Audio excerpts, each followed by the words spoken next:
Bonjour à tous. Nous vivons une situation sans précédent.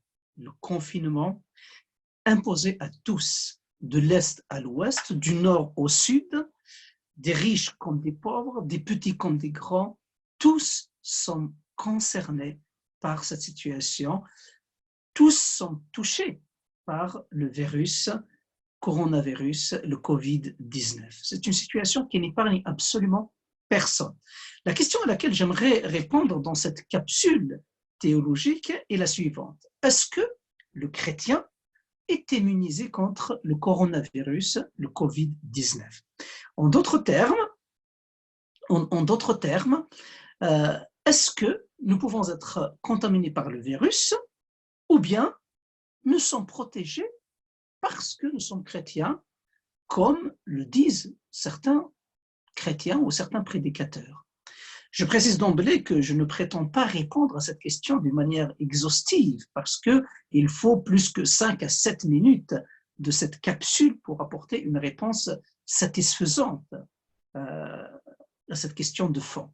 Mais néanmoins, je souhaite donner quelques éclairages, espérant qu'ils seront utiles et suite aussi à la demande de certains amis chrétiens d'Afrique du Nord.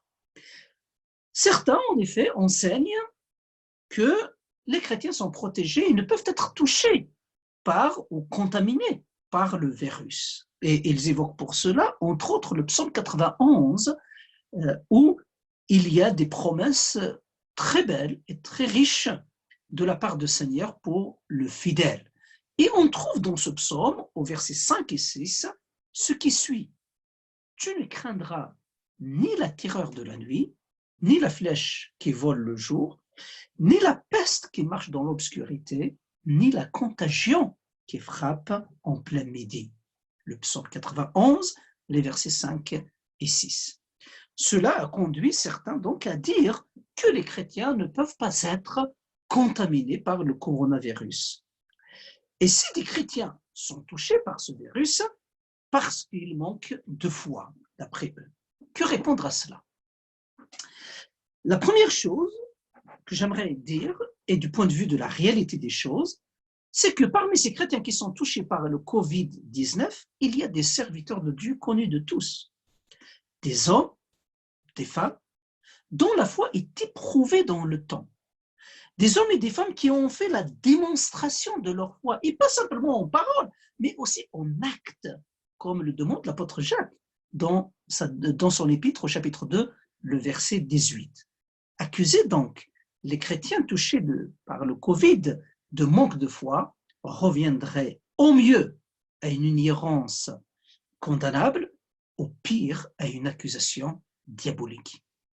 Il nous faut donc faire attention à tout jugement hâtif contre les personnes qui sont touchées par cette maladie.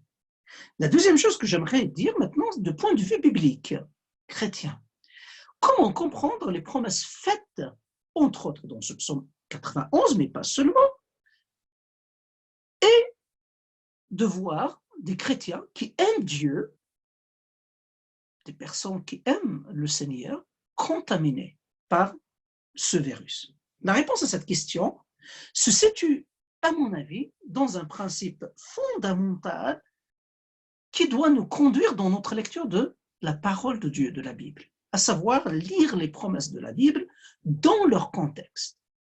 Lorsqu'on lit la Bible hors contexte, on lui fait dire ce qu'elle ne dit pas.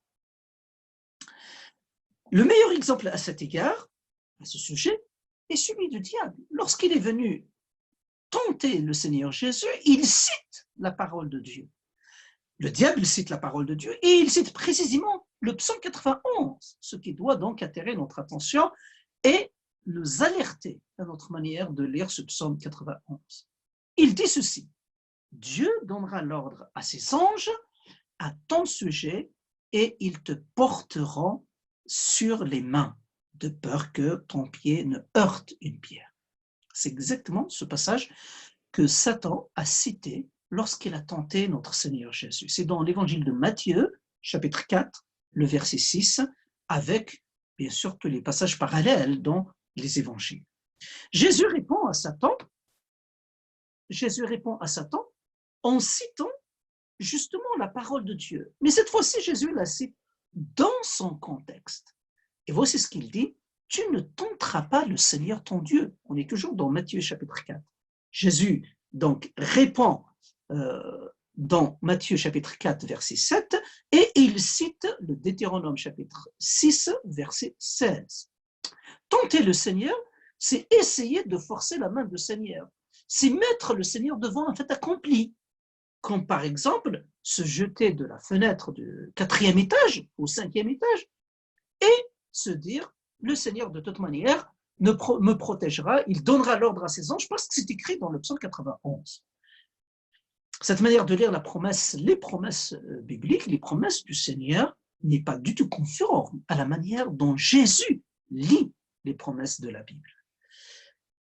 La manière de comprendre le psaume 91, les promesses du psaume 91 sont à comprendre à la lumière de l'une des grandes promesses aussi que Dieu a faites sous la plume de l'apôtre Paul dans l'épître aux Romains au chapitre 8, verset 28. Tout concourt au bien de ceux qui aiment Dieu. Tout concourt au bien de ceux qui aiment Dieu. Dieu fait concourir toutes choses au bien de ceux qui l'aiment. C'est-à-dire, Dieu fait concourir toutes choses selon sa volonté. Dieu fait concourir toutes choses de génération en génération pour réaliser sa volonté, pour réaliser son plan. Le désir suprême de ceux qui aiment Dieu est de voir la volonté de Dieu s'accomplir. Nous disons d'ailleurs dans la prière que Jésus nous a apprise à formuler notre Père qui est dans les cieux, que ta volonté soit faite. L'accomplissement de la volonté de Dieu passe parfois par des temps d'épreuve, de persécution, des moments difficiles et parfois aussi de maladie. Le meilleur exemple dans la Bible à ce sujet est celui de Joseph. La volonté accomplie dans la vie de Joseph, la volonté de Dieu accomplie dans la vie de Joseph, n'a pas évité à Joseph l'épreuve, la souffrance, le confinement, la prison, c'est-à-dire. Voilà pourquoi je propose de considérer toutes les promesses de Dieu dans la Bible, dans le psaume 91 également, dans la perspective du plan global de Dieu pour nous, pour l'humanité, à savoir son salut. Et si ce plan passe par les épreuves des chrétiens, eh bien, ce ne sera pas la première fois. Ça a été déjà le cas des apôtres et ça a été tout au long de l'histoire le cas des chrétiens qui ont voulu marcher selon le Seigneur. Parfois, ce sont des épreuves de la persécution, mais par moments aussi, c'est des épreuves de confinement, de la prison, et ainsi de suite.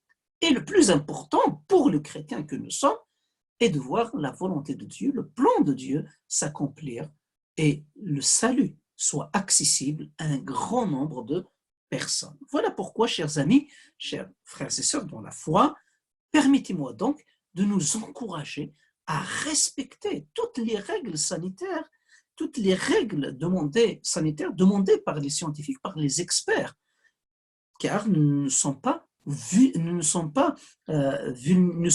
vulnérables que les non-chrétiens.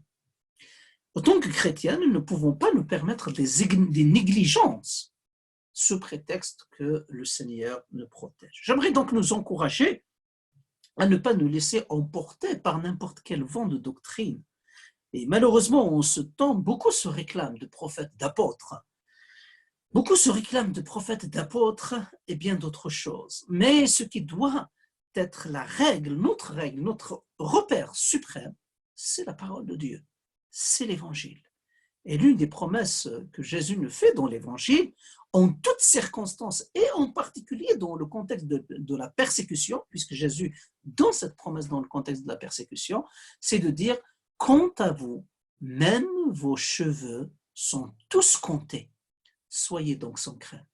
Soyons sans crainte, car le Seigneur nous promet qu'il maîtrise toutes choses, qu'il est le souverain, le maître de toutes choses. Je vous souhaite donc un bon confinement, un confinement aussi supportable que possible, dans la présence de Dieu et sous sa bonne protection. À très bientôt. Au revoir.